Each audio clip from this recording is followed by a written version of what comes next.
Hey guys, it's been a few months. Sorry for not uploading. I've been going through some extreme life changes, but I'm back, and I'm better than ever, and I can't wait to read you guys some scary stories.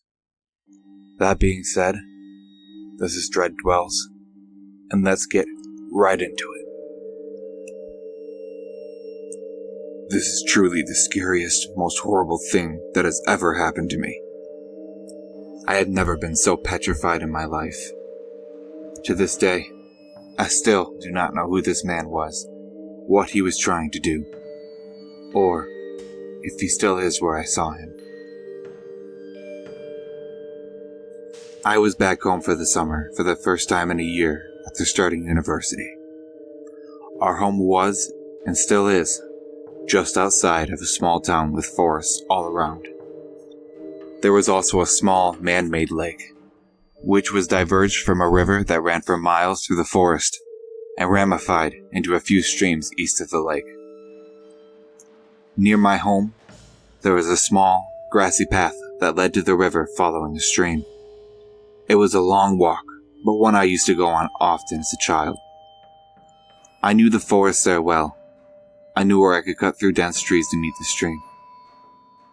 The walk I would go on always led me off the path, which turned northwest slowly, so away from the stream, and then took a sharp turn to the west after a few miles walk, at which point the stream was hitting quite deep into the forest. I continued to walk north and follow the stream through the forest to get to the river, then follow the river west to get to the lake. It's easy to get lost in this forest because the terrain isn't just a slope down to the water. It goes up and down, and you end up completely surrounded by trees. I'd spent many days wandering around there alone, or with my dad over the span of 18 years, and never once did I see anybody else in the forest. I went there twice that summer, both times alone-ish. The first time I left in the morning, I walked along the path, away from the stream, to the sharp bend, then got back into the forest. I reached the stream after an hour or so. As I was running my hands in the water, I heard a bell from far away, coming from the north. Something was making a bell ring, fervently, periodically, which I found strange. I listened well, wondering if it was a lost hunting dog, and started moving towards the sound. I realized it couldn't have been an animal. I could tell the bell was too heavy, because of how clear the sound was to be on a collar. I kept moving, and the bell was moving away from me. It stopped completely after 5 minutes. The stream wasn't big enough or strong enough to carry a bell. That could have been maybe enclosed in a tin or something, and the river was too far still. I thought of everything, but nothing explained the sound apart from the one obvious thing, which I just didn't feel comfortable with for some reason. I knew it had to be a person. I stopped thinking about it, and I just walked on normally. Until I found a badger. A dead one. Carefully decapitated. It had obviously been done with a knife. It was fairly fresh. The body was still limp, and there wasn't too much smell coming from it. The wound was full of maggots, but I knew that happened soon after exposure. The sound of the bell had been following the stream, so had I. So, the badger was put there, maybe killed there, at least decapitated, while I was walking that way. I suppose. I could be wrong. Well, nothing else ended up happening that day. 1 week later, I went back for the second time, and the last time ever.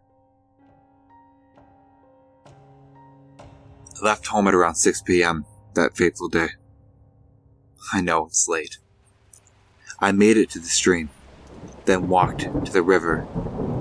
In about an hour, then decided to go back the way I came because it was getting late. It was raining quite heavily. The sun was set at around 9 p.m. I was walking as fast as I could. The sound of the rain and the trees was surreal and loud. I was somewhat trotting, with my head down for a while, through the clearest and most open part of the forest, when I bumped into something heavy. Oh, the smell was sickly. It was the decomposing body of the badger with his head strung to his front paws. It was one of the most disturbing things I've ever seen. It was just hanging from a tree, like an almost literal load of bollocks. It was this putrid bag of stench, wet, dripping green liquid. I started gagging. I had some sort of mucus-textured fluid in my hair.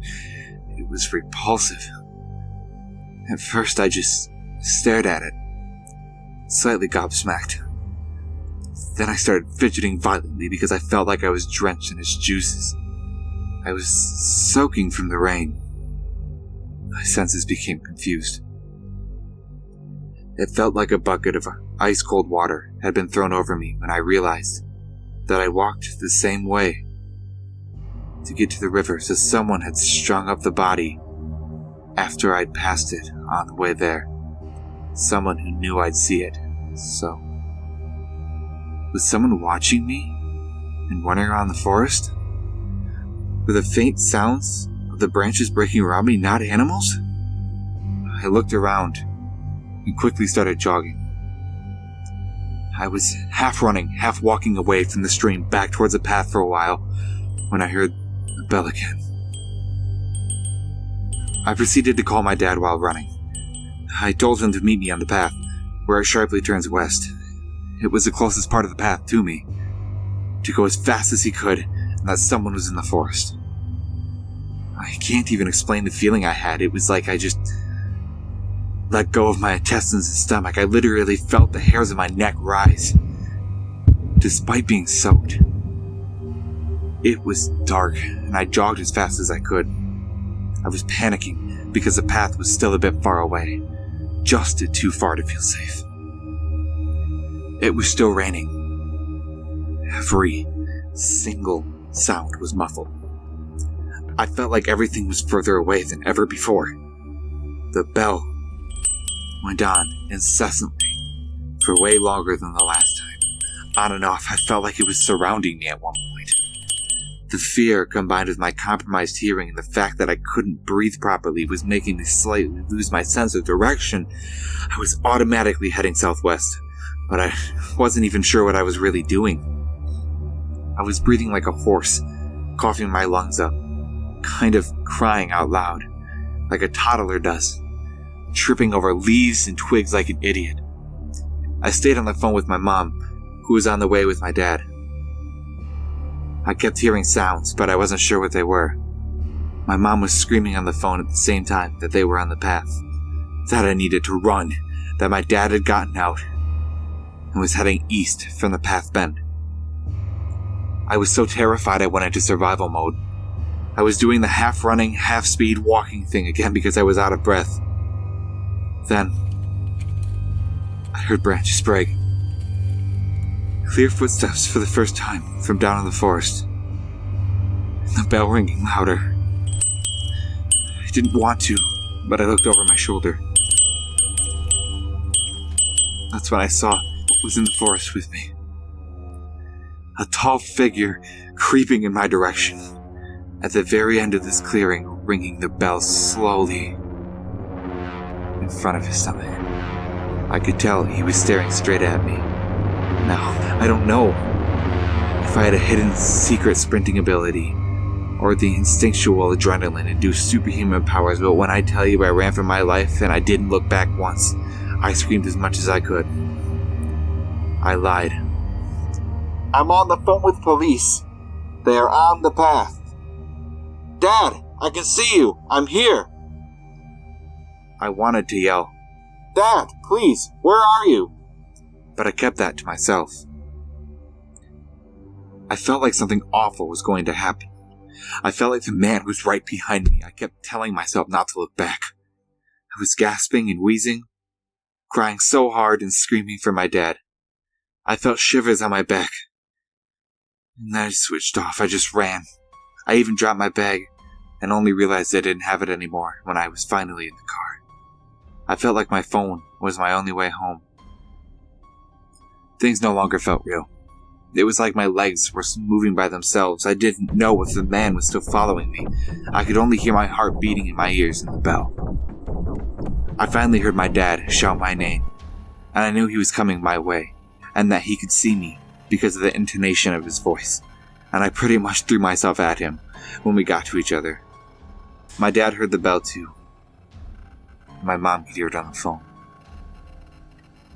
She was waiting with the car ready, and we left. Fast.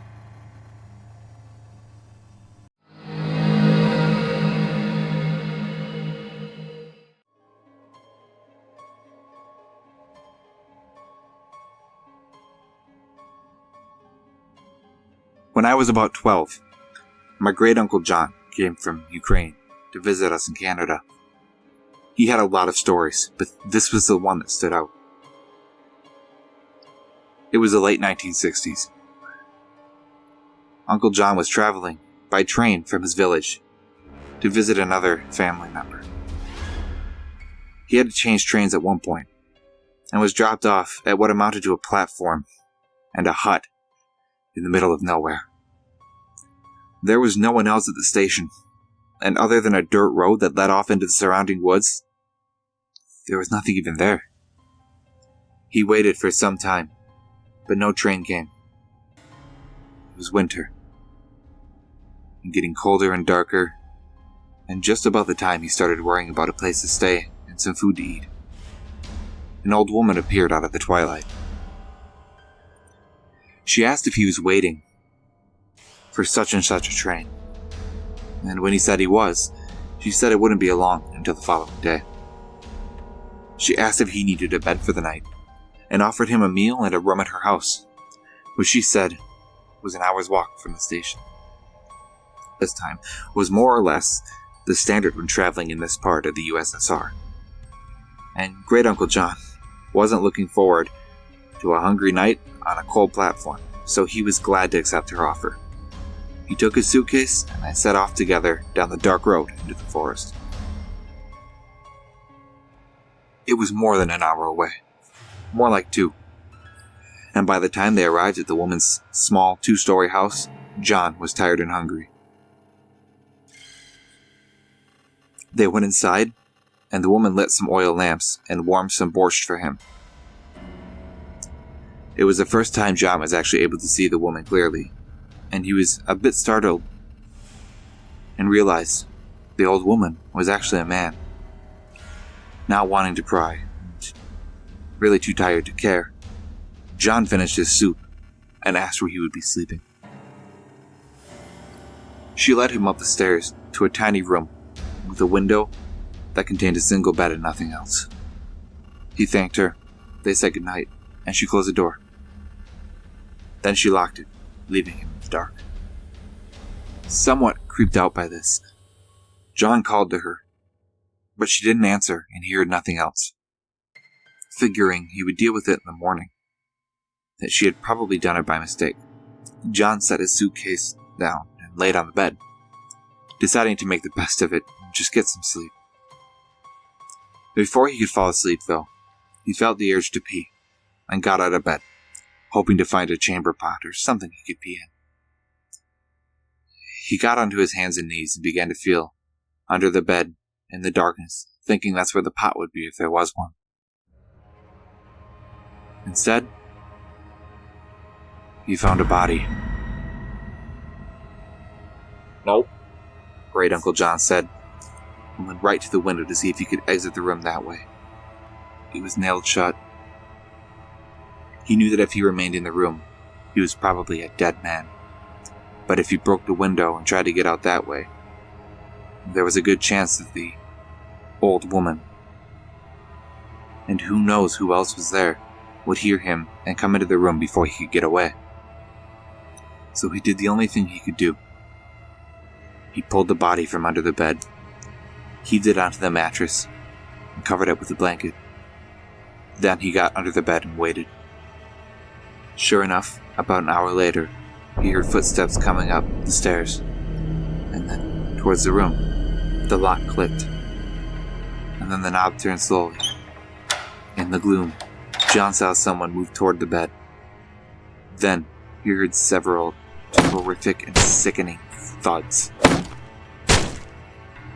The person had bashed the body on the bed with a large crowbar, which they then dropped onto the floor right in front of John. There was silence. Then the person went out of the room, and the door was shut again. The footsteps went down the stairs, and then there was a silence again. John moved out from under the bed, took the crowbar, and was able to slowly pry the window open. He didn't say, but I imagine he was about to mess his pants the entire time. When the window was up, he threw his suitcase out, then dove through himself, not caring what was below him, only worried about what was behind. He landed, without too much injury, and began to run into a field behind the house, towards some lights in the far distance. It turned out to be a highway with some military and transport trucks on it, and John was able to get a ride to another village where he could catch a train.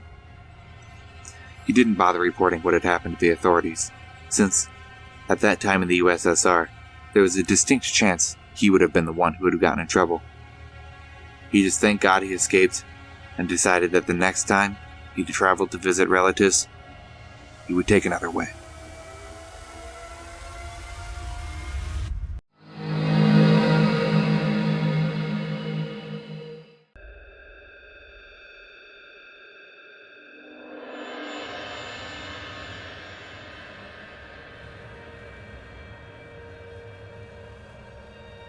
My New Year's resolution in 2012 was to get back in shape again. After my first kid was born, I had lost my athletic interest, but I had every intention of getting it back. So I started running 4 days a week with my friend Hannah, who is a great runner and motivator. We would run after work, 5 to 10 kilometers, usually favoring the forest trail. It's the kind of trail that got lightning in the darker months of the year, so you can run there anytime, really.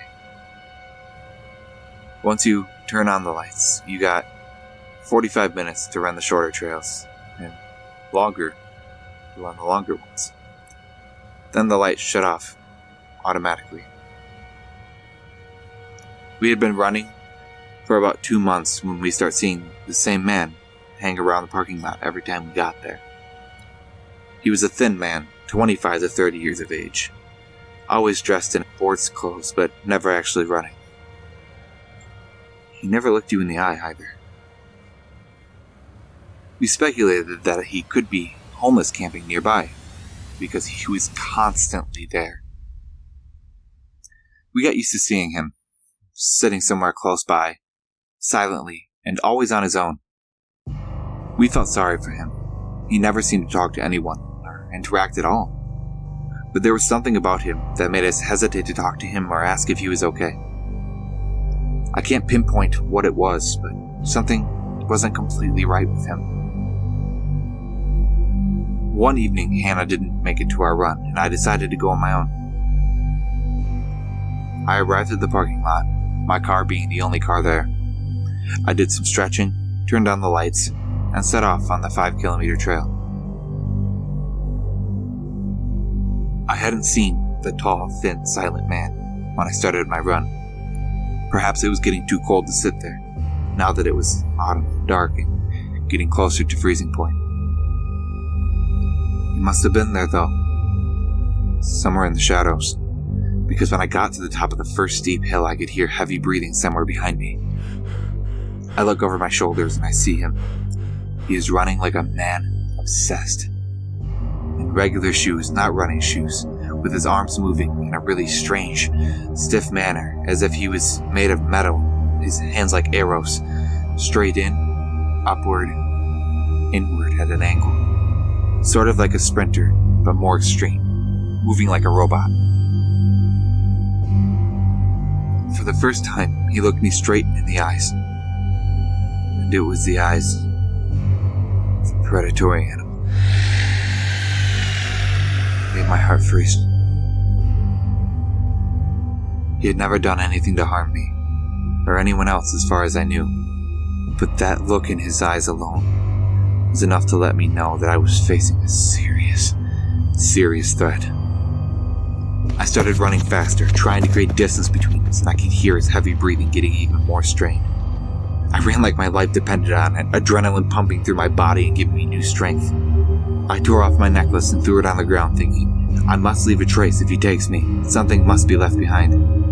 I tried screaming, hoping someone would be close enough to hear me, but I couldn't scream my lungs out and keep up the pace at the same time.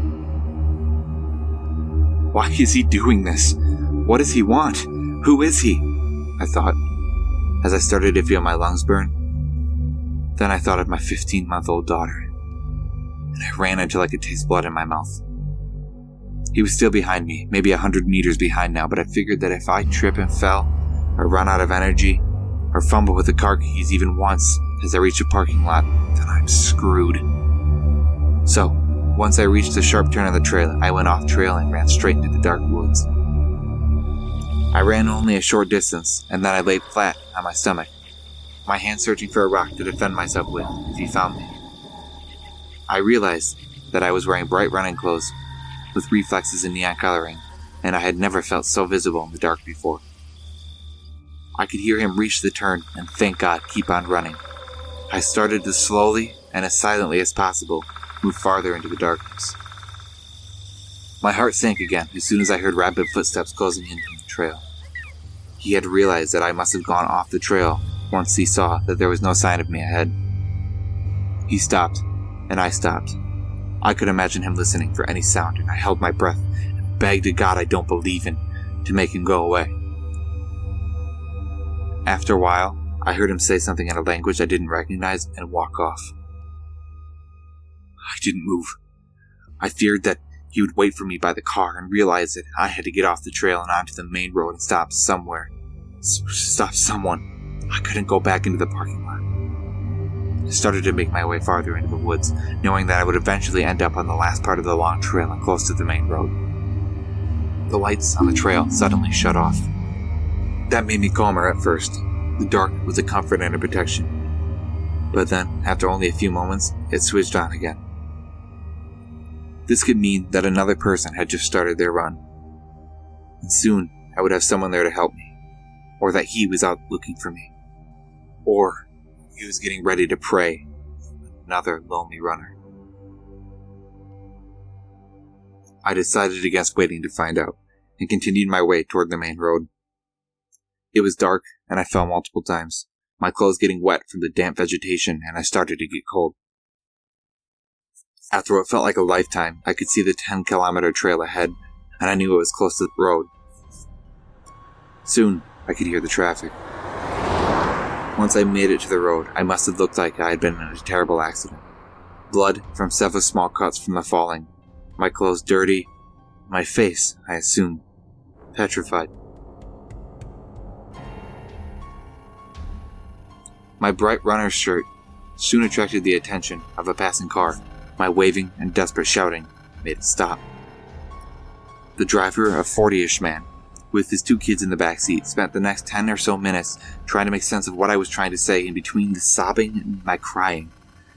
He asked if I wanted a lift back to the parking lot, and I told him no. Please take me home instead. At home, my husband insisted on going to the parking lot to retrieve the car and calling the police. And report what? I asked. No crime had been committed. I just knew that he was out to get me. My husband went back to the car.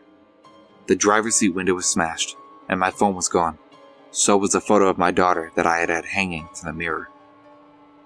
I don't know what he was trying to do, or why he chased me the way he did, but the look in his eyes, there was no doubt he had bad intentions.